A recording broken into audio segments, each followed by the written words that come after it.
Hey, what's going on, everyone? Today we're talking about going raw. I'm sharing the top 5 things that I wish I knew before starting out on my own journey. But first, if you're new to this channel, welcome. If you're enjoying this content, please hit like and subscribe down below. It really helps me to grow this channel. I want to thank everybody who's taken the time to reach out and give me feedback so far.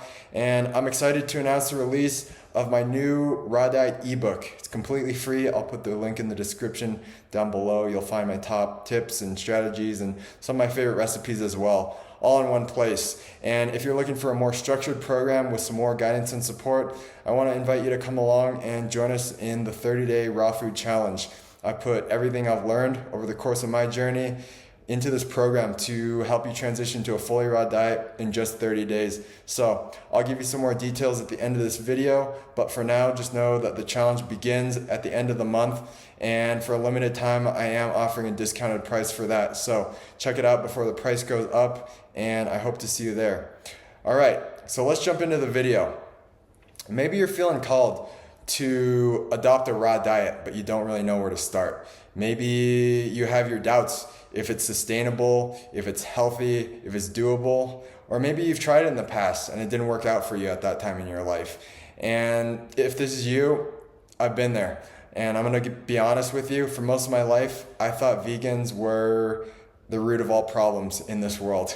I ridiculed them, I chastised them. I didn't think that you could be healthy on a plant-based diet. I was brought up as an athlete my entire life and told that if I wanted to be big and strong and healthy, I needed to eat a diet full of protein and animal products. And so I remember in college, I knew a lot of vegans, and a lot of them were athletes actually, but a lot of them ended up getting hurt. Their bodies broke down. They started straining muscles. They were sidelined. A lot of them kind of wound up looking very frail and bony. And I was very opinionated about this at the time. I thought that if they, could just buck up and eat their meat and their animal proteins like I was doing, that they'd be healthy. And so when my own body stopped tolerating meat, it was a scary time for me, to be really honest. I didn't want to end up like all these other people that I saw around me who had failed at this diet. And to make things even worse, I was actually training for my first half Ironman triathlon at the time. And being a hockey player my whole life, my body wasn't adapted to these more long distance endurance sports. I knew nothing about triathlon. I was just trying to train as best I could. I had a bunch of questions and doubts, like could this sort of thing even be done? And thankfully, the universe kind of dropped some incredible resources into my lap, which allowed me to train and compete and get stronger and not deteriorate. And so I finished multiple triathlons.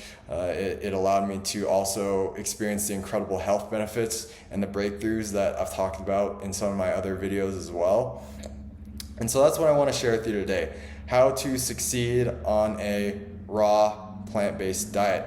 And so I'm going to give you my top 5 tips that I've learned over the course of my struggles and triumphs and just over the course of my journey. So let's jump into it.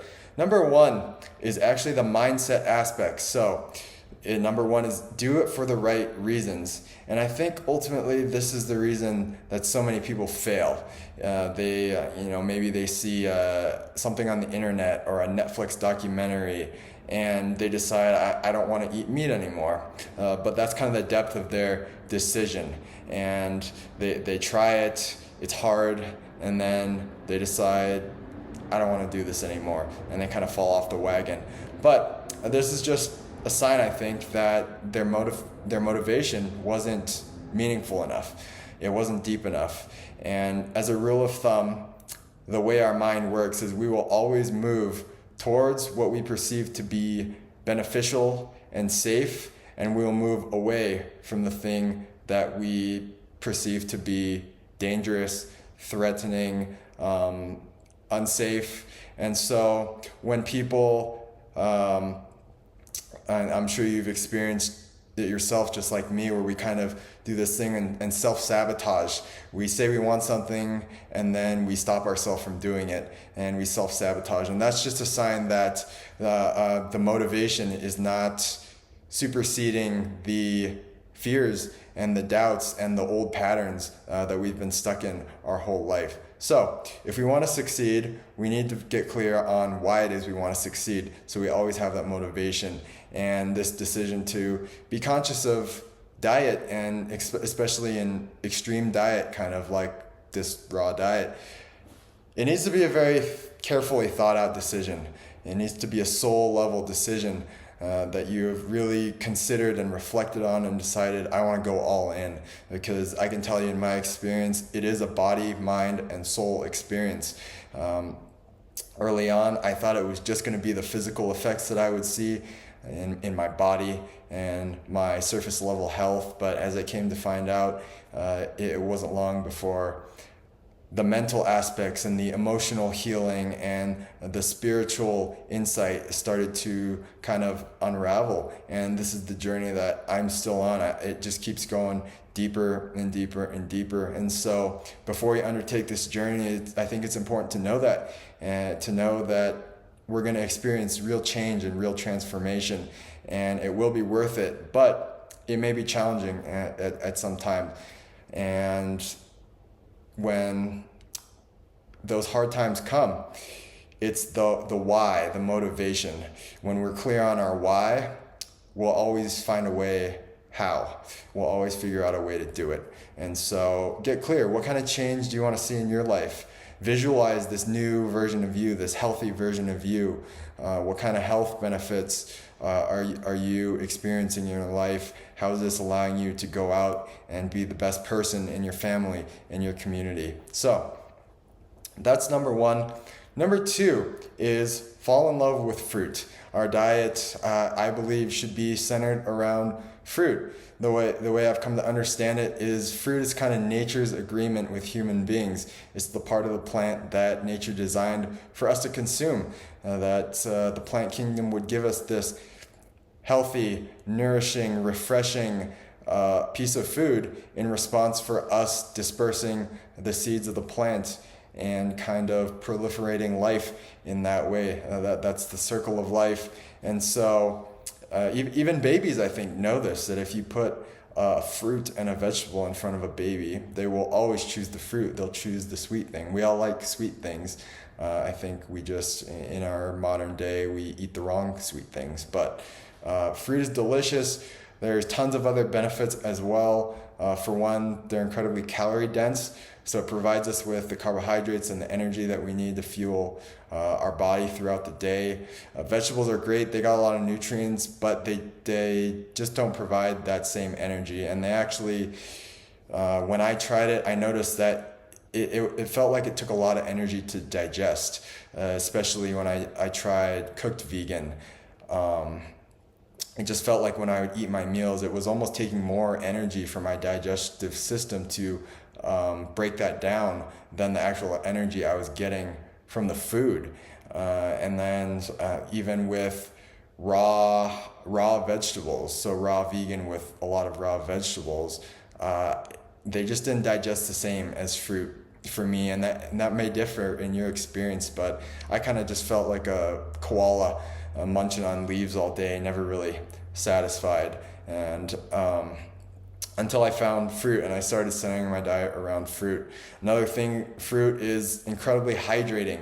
So I don't even need to really drink plain water throughout the day, I've found, when I'm doing things right and I'm staying on top of things. But fruit contains what's called structured water, and it's more crystalline than regular drinking water or tap water. So it hydrates us at a really, really deep cellular level. It won't just pass right through us if we're like when we're drinking a glass of water. So very hydrating as well. Fruit contains actually a lot of amino acids, and amino acids are the building blocks of protein. So it's not really about, from what I've found, the amount of complete protein we get, like protein from a steak, because the body's just got to break that down into its individual amino acids anyways, and then reassemble them when it rebuild our body.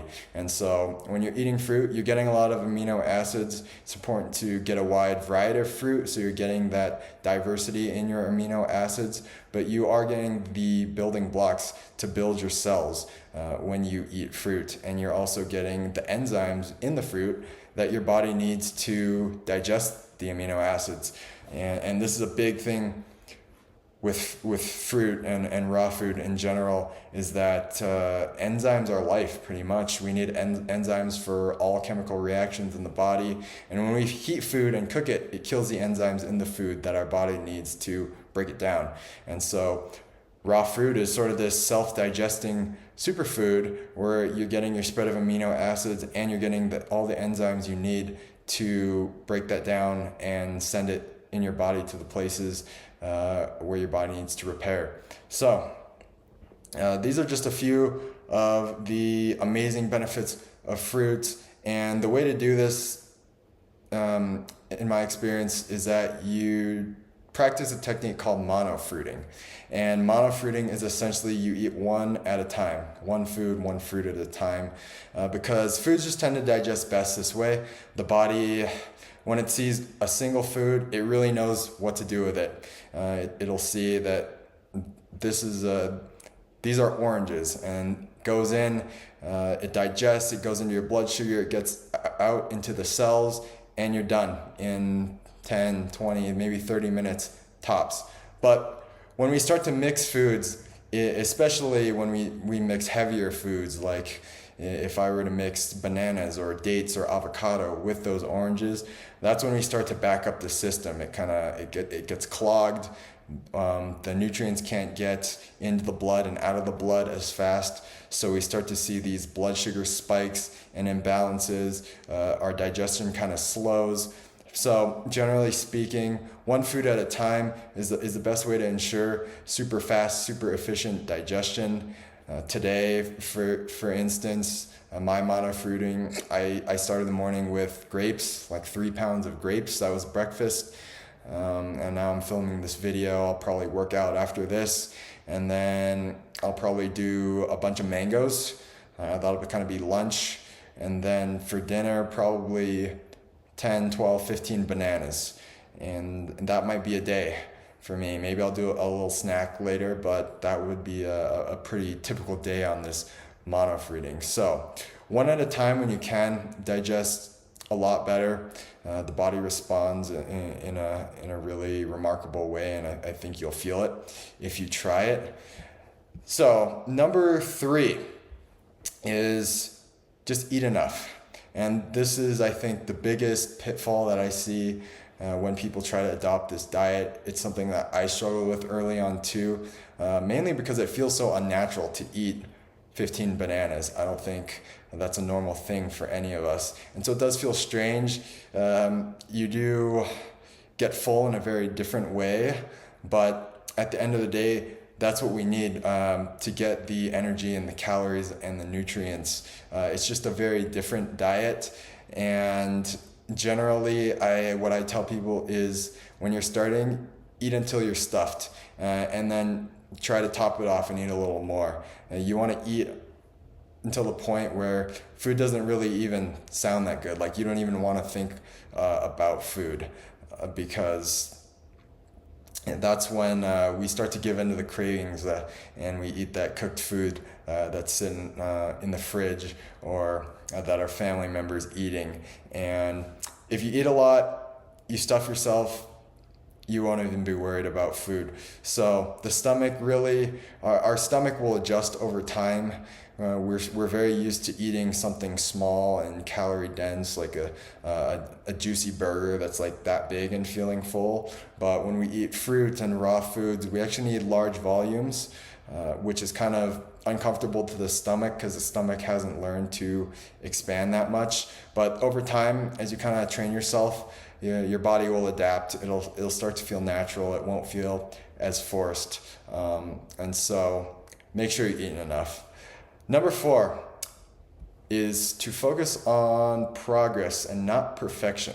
So this means eating cooked foods if you need to. Actually, I don't recommend that people go cold turkey with this diet, especially if you're coming from a very standard American diet with a lot of processed foods and junk. If you're coming from something a lot cleaner, with the highest quality, kind of what I was coming off of, it'll be a much easier transition. But especially if you're on a standard American diet, definitely don't jump in right away. I would recommend that you ease into it. It's like coming off any sort of stimulant or drug or narcotic. Really, our bodies learn to become dependent on it, and cooked food is not that different from any kind of drug substance. It gives us this kind of quick hit of energy, this spike, but then we always kind of drop lower than where we were, and we need another meal or a snack, and we kind of do this oscillating thing, which you won't get as much when you're eating just fruit or just raw foods. I thought that was super interesting because it totally changed my relationship with hunger and what I thought my body needed. But yeah, they say it takes like 7 years for all of our cells to turn over in our body. So even if you've been on this diet for 6 months or 2-3 years, you've still got a lot of cells in your body that have lived their whole life on cooked food. And when you cut it out, they're kind of like, what's going on? Where's my cooked meals? I need that stimulation. And so this does take a while. It shouldn't be this instantaneous process. Don't rush it. Don't get too hard on yourself or get down on yourself if you slip up. Just kind of get back up, hop back on the train. What I generally recommend is that when you're starting, you eat fruit all day long as you can, eat as much as you can, and then if you get to the end of the day and you're hungry, go ahead, have that cooked meal. Even if you want a piece of meat or something, go for it. Just kind of listen to your body. Listen to what it's telling you. What does it want? What does it need? Some of my favorite transition meals at the end of the day were things like white rice or boiled or baked potatoes, yams or steamed veggies, even some sourdough bread. Long fermented sourdough bread generally digests really well for people. So it's just a more sustainable approach than going cold turkey right away. And we're thinking long term, right? That's what we are. That's what we all want. It's what I want for you, is success in the long run. I don't want you to jump into this and then decide it's too hard and it sucks and then stop. I want you to be successful years down the road if this is something that you feel called to do. So that's number 4. And then number 5 is just to plan ahead, meaning have enough food on hand. This is probably the second biggest mistake that I think people make, is just not having enough ripe food, because we need 2,000, 3,000, 4,000 calories of ripe fruit today, but we also need that tomorrow and the next day and a week from now. And so it takes a bit of planning when you go to the store to buy ripe fruit and then unripe fruit that will ripen in a few days. Like I got a bunch of bananas sitting on my counter over there. I have some for tonight, but then I've also got some that'll be ready in 2-3 days, and I'll probably go to the store later today and buy some green ones that'll be ready after that. And so just get into the routine of sort of planning out your week and your eating. It's a little bit unnatural at first, of course, but the more you do it, the better you'll get. It'll just become natural. You won't worry about looking weird when you go to the grocery store and all you have is a cart full of fruit. You'll get over that fear. But yeah, just have enough on hand. And it doesn't hurt to have some dried fruit as well in the pantry, or some frozen fruit in the freezer to make some smoothies if you run out of the fresh stuff. So plan ahead. It's going to be a key for your success. Those are my top 5. We could go into a lot, but really it's back to basics and keeping things simple. Doesn't need to be overcomplicated. Every person's journey, I think, is unique, and this transition process looks different for everyone. So if you want to work through this in a 30-day program that will set you up for long-term success on this diet, please come along, take the leap, join us in the 30-day raw food challenge. You will get lessons and videos that are sent to your email every single day. You'll get some other written resources with meal plans, recipes, that sort of thing. And you'll also get lifetime access to our Facebook group where you can join a like-minded community of people. You can ask questions, post success stories, all that kind of deal. So that's in the description down below. Check that out. Check my ebook out as well, completely free resource. And if you'd like to work with me one-on-one in the coaching process, I do have some openings for that as well. Go ahead and book your free discovery call down below. You can find some more information and free content on my website as well. So as always, thank you so much for joining me on this journey. Leave a comment. Let me know what your experience has been. Do you have any questions or things that you think I missed, things that would be helpful to other people? Let me know down in the comments. And I really appreciate your interaction, your engagement. I try to respond to everything. So thanks again. I'll see you next time, and have a great day.